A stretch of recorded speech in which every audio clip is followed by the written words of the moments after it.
Alright, folks, here we go. We have another matchup right here in this series, which is turning into...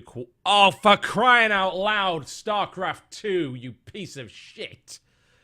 Oh! Bollocks. Alright, well, StarCraft 2 just fatal out again. Wonderful. Absolutely wonderful. StarCraft really loves alt-tabbing. It adores it. Okay, so my situation now is either I do a restream off of Take's stream, or I get them to restart the game. I'm not sure if they will. I hope they will. I really do. That would be nice. I don't want to restream again, so I will see. Fatal error on Alt-Tab. Any chance of a regame?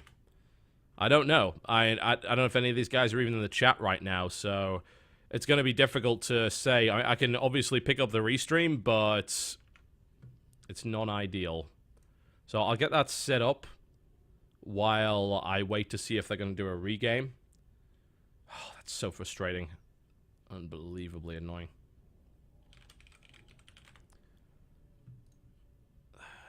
I've got to say, StarCraft has become less stable and worse on the performance ever since they put in Heart of the Swarm. It's actually really annoying. Alright, well, I'm just currently setting up a position here to see whether or not we can actually get back into the game. Again, I have no idea if they have any intention of regaming because of me. I kind of hope that they do, but if they don't, I'll have to restream. So I'm keeping an eye on the Take stream right now, and that should give me what I need to make that work.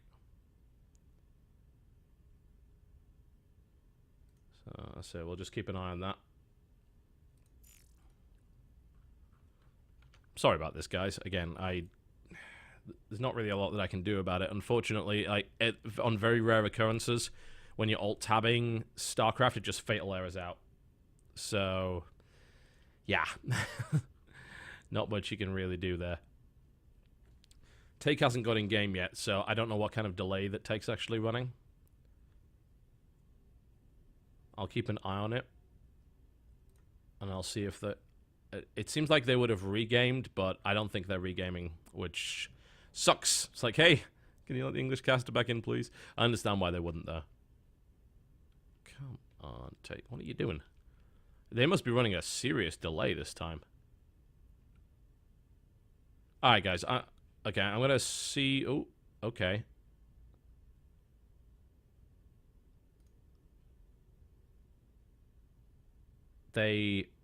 Apparently they're... No? Oh, damn it. Okay, both the players actually said they were willing to leave and regame, but the admins apparently decided not to do that. That's irritating. Okay, well, never mind. We'll deal with it. Okay, so I'm going to do a restream here. Obviously, there's not a huge amount that we can really do about that otherwise. I think I can just do this straight away. So I will just pop some music on in the background. Let's not put that one on. Okay, right. Well, I'm restreaming off a Take stream then. Annoyingly enough, don't have a hotkey for this. Just give me a second. Alright, here we go, folks. This is the only option I really have, I'm afraid. It's not going to be that great, but I'll do my best. Okay, so... we joined the game about 2 minutes in. And the Protoss player, of course, Mana. Expected they'd bring Mana out now. It makes sense to bring Mana out on the 4th game, simply because you can then bring him back as the ace. So there's no real risk not to do that. You basically get 2 chances of killing Lucifron. Mana is, of course, absolutely fantastic at the PvT matchup. He's known for this. So, a great choice from them. I don't disagree with the choice to initially send Hero Marine out, because I think that he's the kind of player that could snipe someone like Lucifron, but the problem was he ended up using a build that was basically Lucifron, so Lucifron shut that down completely. LOL. God. Everyone's lagging out today. That's another one of the casters going down, incidentally. So we're going to be losing him for a second by the looks of it. Unfortunate. Oh, dear. Oh, dear. Well, not much has happened. Obviously, we're seeing a Reaper opening here. It's not the most common thing in the world for PvT, or TVP, in fact. They're both the same thing. But it'll work. It'll tickle a little bit. It'll get some good scouting information. It gets shut down, of course, by the Stalker. Timing's pretty good, though. If you get it that early, then you are able to get in there and do some damage. Get some scouting information. Annoy your opponent. Well, we're about to lose Razorblade, and then once we lose Razorblade, we'll be back in the game. Alright, there we go. Cool. Okay, so let's see what this Reaper actually does. Zealot's coming out. Obviously, that means there's something else you have to kite, so a little bit extra control is required. This... I was going to say, this guy is in an interesting position, but I think he's just scouting for nonsense right now. Now, the Reaper follow-up is just going to be one Reaper this time, which makes sense in this matchup. Getting two doesn't really make a lot of sense, because once the Stalkers are out, it's just going to shut that down. Not really a big deal. Reaper coming straight across the map. Stalker is on its way, and that leaves sort of a 20-second gap where this Reaper can actually do something. And the command center is actually coming down the low ground. Nice and aggressive here. Karont3 is coming in, and we'll see if this Reaper can actually do any damage. Probably not, especially since his first few shots actually... Oh, he took down a probe. And focusing on gas probes is never a really good idea because, of course, they dart into the gas. Let's see how much control. It's another one. Oh, 3 probes taken out by that. That's great stuff for Lucifron there. And if he gets away with this, and he does. Oh, knife edge play by Lucifron. That was the best Reaper in the world. Killing 3 probes is a very surprising thing to see. Very cool. Like that a lot. All right, well, that was a good start here for Lucifron. I like his decision to only go with 1 as well. Overcommitting there would have sort of drained that advantage. If you build just 1 Reaper and then kill 3 probes, you're in a great spot. You build 2 Reapers and kill 3 probes, not so much. You spent a lot more gas, you've delayed a lot more stuff, you delayed the reactor going down, you delayed your tech, you delayed everything. Not so ideal. Alright, well, let's see where Mana's going to go with it. He is looking for his expansion right now. The Reaper will, of course, spot that, but there is a Mothership Core out now, so the Reaper isn't really in a position to do any more damage. It will be used as a scout, it will be used to control Xel'Naga watchtowers, and if it stays alive, it could be annoying. Mana moving to check around this area right there. This is actually a decent map to use your Mothership Core as a scout, because in this position, you actually have that big piece of negative space above the 3rd, which you can escape into. Not all maps have that, which means that it can be a little bit trickier to get out. Stalker's going to shut that Reaper down without too much of a problem. Robo is following up here. Mana's going to play standard and safe, I feel, here. I don't see any other way of that actually happening. It should be fine. Engineering bay coming down. Just 1, not 2 yet. 3rd. I was going to say, that's not the 3rd base, is it? No. Sorry, when observing of someone else I don't have control over who isn't actually watching my cast, it's a little bit more difficult. But we'll make it work as best we can. Again, I'm very sorry about this, but fatal errors are not something I can actually help.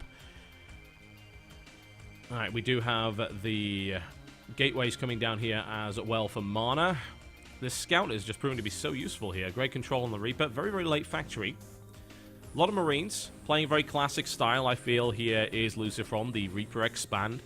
Looking for the +1, not going double upgrades, getting the stim as well. And he's actually going to make his way in. He's going to see the Robo, he's going to see the gateways. That's really great. And he might get out here. I don't know, he may get shut down, we'll see. This Reaper's a constant annoyance. He's actually going to get a little bit greedy and try and take some probes out, which I think means that... I think that means that Reaper's dead. Yeah, it's dead. No problem at all. So that's all good. This isn't. This Twitch lag definitely isn't. Let's hope that stops. Mana's going to go straight into the robotics bay and is looking right now for 2 base Colossus. No upgrades yet. He's only just started his first forge here, so he may get caught out by that. Admittedly, Colossi don't really care that much about upgrades. They're still going to carve their way through Marines one way or the other. And this later medevac timing, of course, means that we're not going to be seeing too much aggression coming out yet from Lucifron, but once he gets those medevacs, he will most likely start to drop. Since there is no Blink Stalker, there is, of course, no Twilight Council down. Drop defense is going to be a little bit tricky. It is made easier by the presence of the Mothership Core, but it can still be a little bit difficult. Observer now moving into play, just to see what he's doing. He's not playing a Vipro kind of style of lots of spare observers, because, of course, he wants to get that Colossus out as quickly as possible. So he builds 1 observer, and he's like, right, okay, cool, I'm done with that. I just want to see what you're doing. He's going to go for armor upgrade instead of weapon. I like that a lot. Very effective at nullifying what his opponent's doing, and if it's a very marine-heavy composition, then armor works much, much better. So that seems to work pretty well.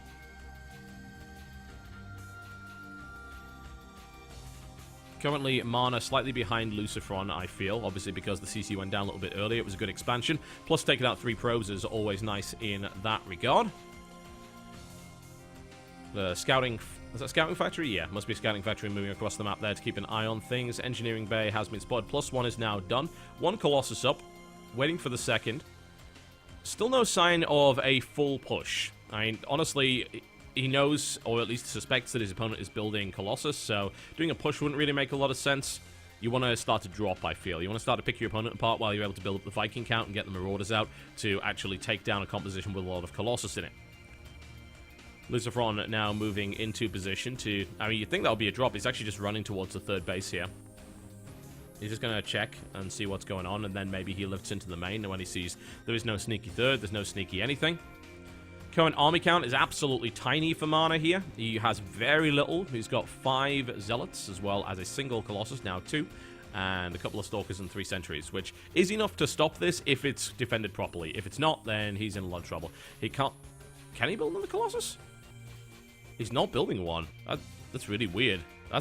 What the hell is he doing with it? I guess he's just saving his money for Warpins instead of building a 3rd Colossus, which is really interesting. Because as you can see, that Robo is not active. He had the money to build one, but he decides not to do that. He's now on double forge, chrono boosting those upgrades, so he's going to be able to catch up to his Terran opponent. The thing is, Terran's not actually interested in attacking. He doesn't care. He's going to take his 3rd. He's already got it established right there. CC is down for him, so Lucifron's still in a great economic position. No drops are coming as of yet, but Mana is super paranoid that those things are going to come at him, and he's right to be. There are medevacs in play. 3rd now goes down for the Protoss, significantly behind the Terran. That's already saturated. With mules going down as well, that's pretty delicious. I like to see that. Very, very cool. More gateways being added on here for Mana. There's no surprises here, I feel, with Mana's build. It's all very, very standard. Drop's going to get cleaned up. The 3rd has been spotted, so... Will this trigger Lucifron to do something? So far, he's playing really, really passively. Right now, he is ahead, so if he feels like he's got the army to take this down, especially with +1, which might be helpful for those Vikings, yeah, I think now is the time when we roll out and try and strike that 3rd base. The 3rd base is a fairly defensible position, especially with the rocks in their position that they are right now. There is, of course, the possibility of a split push or something along the lines of drop play. Maybe you attack the natural and then you drop the 3rd, or you attack the 3rd and then drop the natural. But right now, it seems like it's just a big ball of doom coming in, and it's going to strike when this +1 finishes. So let's see Mana's defense right here. He's sort of juking around. It's like, oh, I'm going to go with the natural. No, I'm not. No, I'm not. I see where your army is. I see your position with my scouting factory, so I'm going to be able to do something else. Interesting stuff. Actually, double starport coming out here just to really pump out that Viking production. I like that. On 3 bases, that's totally fine. Absolutely fine. Also means, of course, triple medevacs coming out later in the game if you actually need them. Or some crazy transitions. Don't usually see stuff like battle cruisers or banshees in this matchup, but you never know.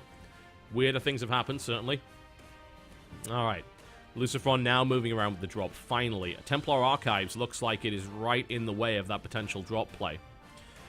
So there's still a really small army here from Mana, so considering the Viking count, I don't see that army really doing anything, which is risky, because if he pushes out right now, he's going to get dropped. 3rd base has just got dropped. There is no defense there to deal with it whatsoever. Mana is continuing to push forward. He's now forced to pull back, but he's going to take a lot of damage. He might even lose this Nexus. In fact, he is going to lose this Nexus by the looks of it. Cannon's been put down, but it's not enough. 3rd base taken out.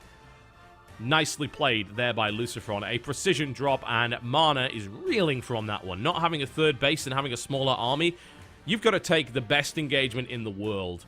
He's trying to catch up on his upgrades, and he's sort of getting there, but he's still actually behind in that regard. Or he's around equal. He's got less attack, but more armor. All right, one medevac's going to get taken out here, but it's going to get caught by the Marauders. There's a quick jump out there, but another one's taken out. This is a huge difference in army supply, but you don't want to fight into that choke. Not with the Colossi there. What you can do is use that negative space there to try and snipe off some Colossi. Nice little blink play here by Mana. Blinking to try and take that out. Doesn't lose the Colossus, but he will lose it on the 3rd salvo by the looks of it. Vikings moving into play. A preemptive blink takes out one Viking. But trading that for a Colossus is totally fine. There's triple Viking production going on in the background here. This 3rd base is trying to be re-established, and Mana is looking like it's kind of fallen apart here against this. Ghosts are being prepared. He's looking for the Templar transition, which against triple Viking is a really sensible thing to do, but of course his opponent already realizes that this is happening, so is building Ghosts in preparation. Could try for run-bys here. That is in a pretty decent position for that. Zealot run-bys on high upgrades are usually pretty good. He could easily do some damage to the natural there, or indeed to that fourth base, which is just being established there by the Terran player. Alternatively, Lucifron could just kill him. If Lucifron just waits too long, then he's going to be in trouble. I think he's waiting for these upgrades, and then he's just going to go. Because he wants to kill a Colossi. He knows there's a Templar transition coming in. He wants to catch him mid-transition, where he doesn't have too many Templars. There is no Storm on the field right now.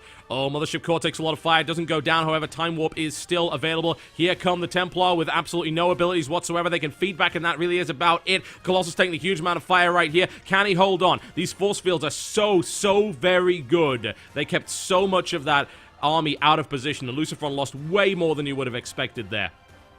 He's actually having to pull back. That was an amazing defense there by Mana. He lost all of his Colossus, but he was looking to transition out anyway.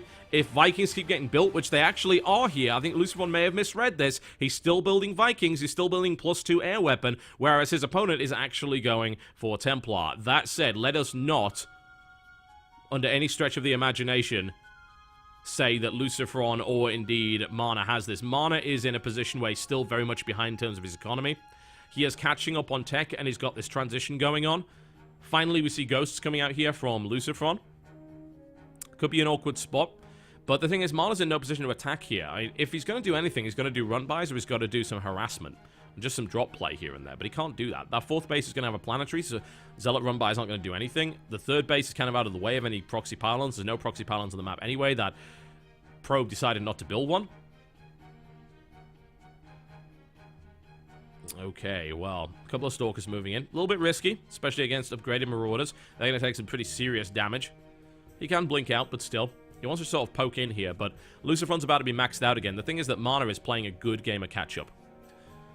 This transition is... I don't know, it gets weird at this stage because you're seeing a lot of Ghosts coming down, and yet there's actually not that many Templar. He's going to build Templar and Colossus.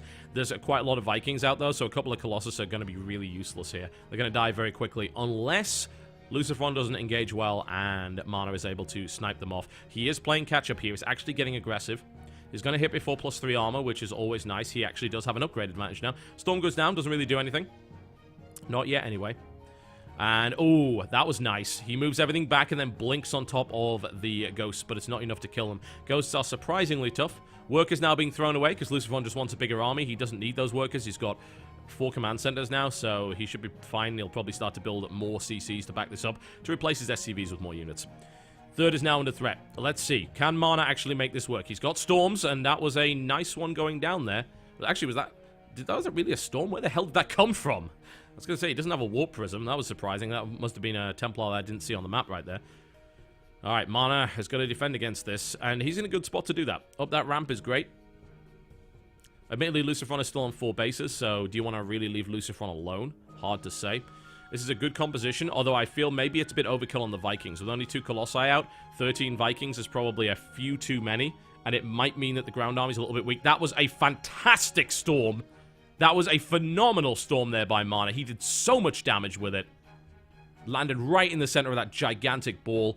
If he manages to make this happen, then Mana is an even better PvTer than I've thought. And here he goes, looking for the engagement. The charging Zealots making their way in there, doing significant damage. EMPs did not... I mean, they did go down, I think, but they didn't do a huge amount. Storm goes down on the Vikings here as well. But Mana is going to lose this engagement. Not by much, but he will lose it.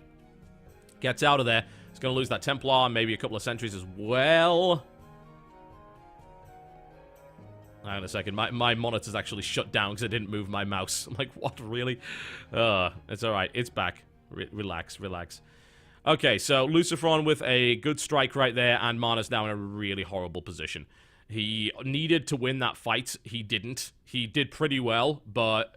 there's only so well you can really do against an army that's that big. And Lucifron now with the superior economy is now going to power out more units. 7 Marauders at a time. That's absurd, by the way. 4 Vikings at a time. It's crazy. It's so crazy.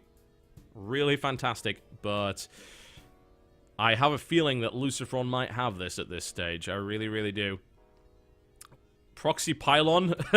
What? That's a crazy place to put it. It just dumps the pylon down right there. Lucifron hasn't noticed. Some damage is certainly going to be done here, but I think Lucifron could try to just bring down the hammer now. We'll see if he's able to make that work. Lucifron now posturing. He's got exactly what he needs of this army. The Zealot run-by comes in. It's going to be a little bit annoying, but I think Lucifron is just going to attack now. He still retains most of his Vikings, I feel. Not using all that much Storm in this army. EMPs go down. Oh, wow, they hit everything. That's devastating. I don't see Mana getting out of this. The supply count absolutely plummets there for Mana. There's the stim forward. Lucifron smashes that, dodges a storm, and then runs into it for no apparent reason. Feedbacks go down on the ghosts here, and he's still trying to hold on, but that's not going to work out. GG, ladies and gentlemen, and there it is. Nicely played. And Lucifron is now taking this thing to the ace match. Taking it to the ace match. What an amazing performance there. Oh, all right, a very quick break, folks. Very quick while I set up the scoreboard for the next match. 4-4 right now. I can't imagine they'll bring out anyone but Mana for the ace, but you never know. We'll find out very shortly. Don't go anywhere.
All right, ladies and gentlemen, we are going into the final map of this series. It went all the way to 9.